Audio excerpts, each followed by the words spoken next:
What to do when the things don't go your way? Yan. That is a question that is boggling my mind this past few days. Actually, this past few weeks. Ano nga ba yung gagawin kung lahat na lang ginagawa mo pero parang hindi ka nag-grow or it's as if you are stuck. And yeah, these past few days I have this mind-boggling question in me na ano ba yung dapat kong gawin? Mali ba yung mga ginagawa ko at the moment? Mga ganun. So, I don't know guys if you're experiencing this kind of mental ano yan, battle, mental question natin. Excuse me. If you're experiencing this kind of question in your life right now, how are you dealing with it? Ako kasi I'm in my stage of I don't know if it's a midlife crisis, pero anyway, I'm already here. I'm doing my business. I'm an entrepreneur, and these past few days, I always talk about business. I always talk about how to grow our business. Everything in my mind is all about business.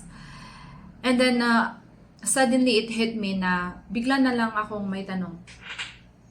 Hanggang kailan ba? I mean, why is it that I don't feel growth? I don't feel, ang tawag doon, what is it that I should do? Na bakit parang feeling ko na stuck ako? Or may mga plano ka na gusto mong gawin din at the moment, pero hindi mo pa siya magawa. Hindi mo alam na there is like an invisible wall or blockage na actually kung pwede mo siya i-grab, pero hindi nakikita mo na siya, pero hindi mo siya mag-grab. It's as if there's something blocking you, or there's an invisible wall in front of you na ganon. Napatanong mo na lang sa sarili mo, na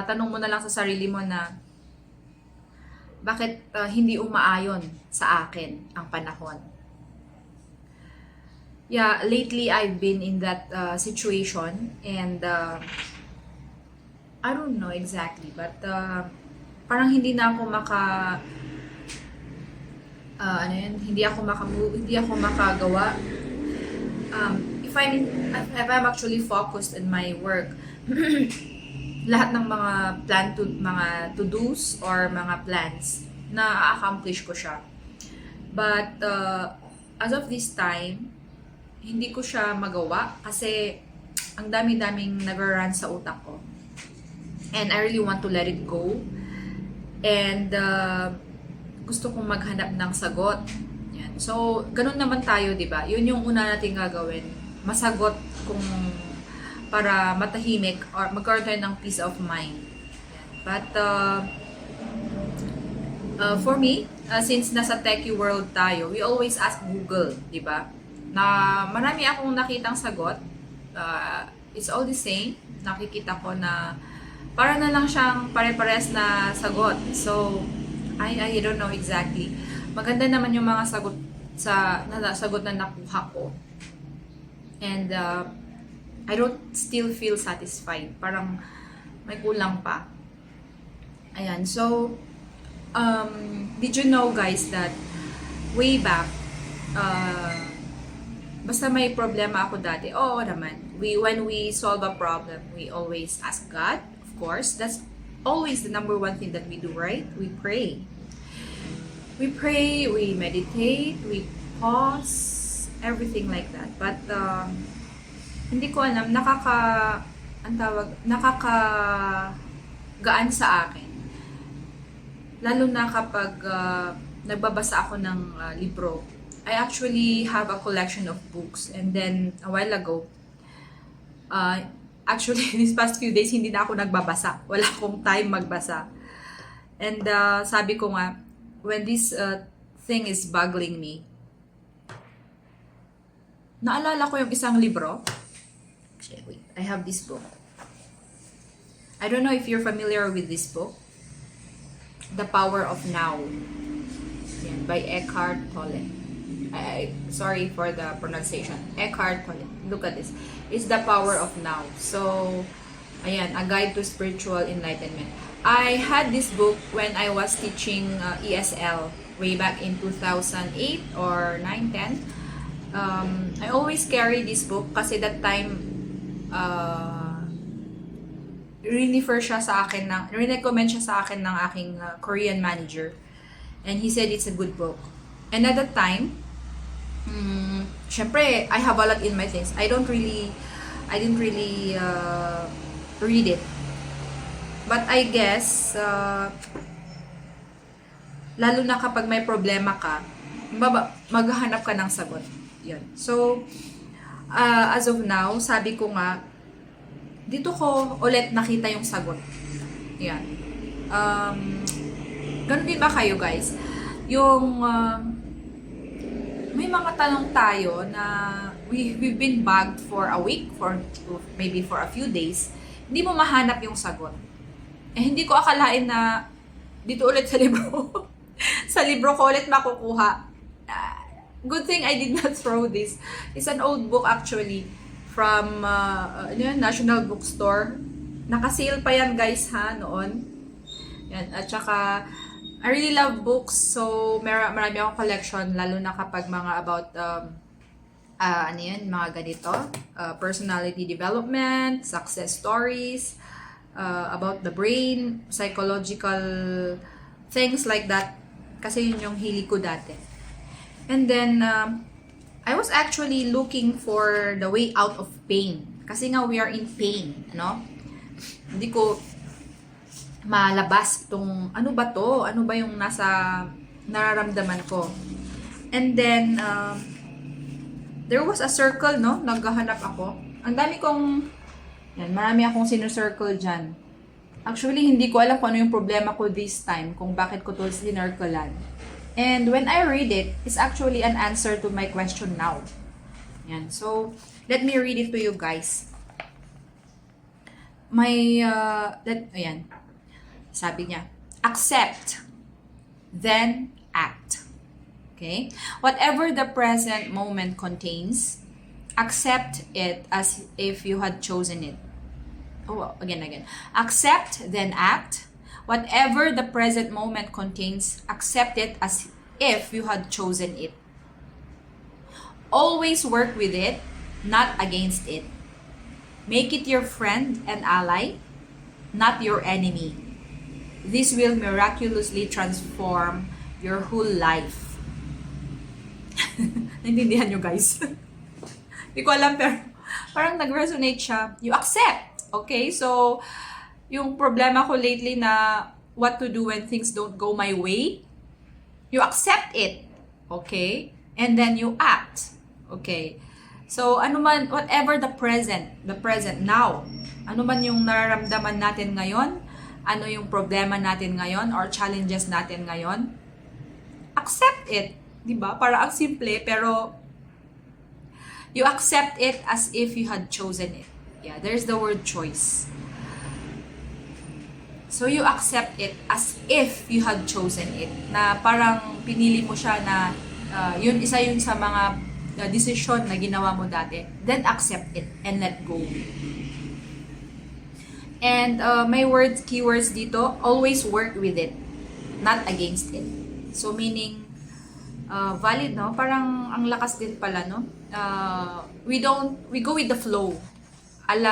Don't restrain or wag mong kalabanin. Yan. Make it your friend and ally, not your enemy.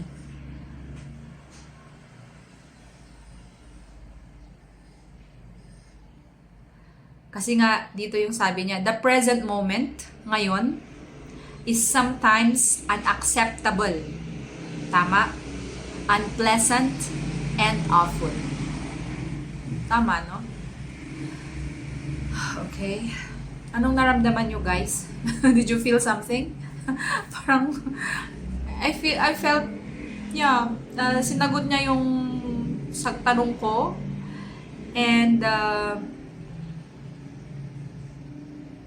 allow the present moment to be, sabi niya.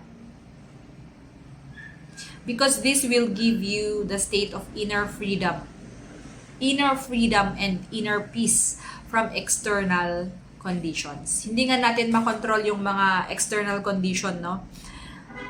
But if we let go and surrender and accept, then we could have inner peace and we could be in control again. Yan guys. So from this guys, what can we decipher from this phrase na sabi niya? I really love this. I will write it again. Accept then act whatever the present moment contains. Accept as if you had chosen it. Always work with it, not against it. Make it your friend and ally, not your enemy. Ayan. So from those may makukuha tayong aral. So, accept what is, don't resist.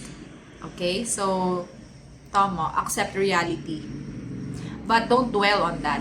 And then act, sabi niya. Treat the moment as if you chose it. And don't work against it. Go with the flow. Yes, guys. So, I really recommend this book, guys. The Power of Now. Baka marami pang masagot sa yung mga problema. Kaya, for me, I think I really need to reread it again. After, if that was 20 or let's say 2009. Wow! So, don't throw your old books na nakatulong sa'yo dati. I guess makakatulong din sa'yo.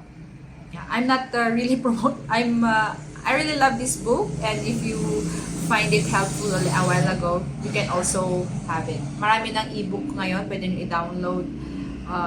I don't know if they still have this I think they still have this in National Bookstore. You can try to find it. It's very helpful. A guide to spiritual enlightenment. There are times in our life na napapagdaanan natin yung mga ganitong question. Oo, marami tayong pwedeng, alam ko, baka may mga books ka rin na-encounter. You could also share it so that we could learn from you. Yan. And for me, at the moment, hindi ko akalain na dito ko makukuha yung sagot. And somehow, it lessened the burden at saka yung agony, para makapag-work tayo. Yan. And then, life moves on. So, we accept it. We don't fight it. Parang sabihin natin, ito na yung pinili mo. Tanggapin mo na. And then, go with it. Yeah. Okay? Thank you guys for listening to me. It's my way of letting out. And let's help each other, guys. These feelings, are all valid feelings. Pero, the question is, how are you gonna deal with it? Yan. So, in this world full of alam mo na, yung daming information, we are all hooked in the technology. Then we forget to go back to basic. Like, just a simple read of a book, you could find your answer. And I hope that it will also be the same with you guys. So, thank you if you're here in this video and you have reached this part. God bless you, and I hope that all is well.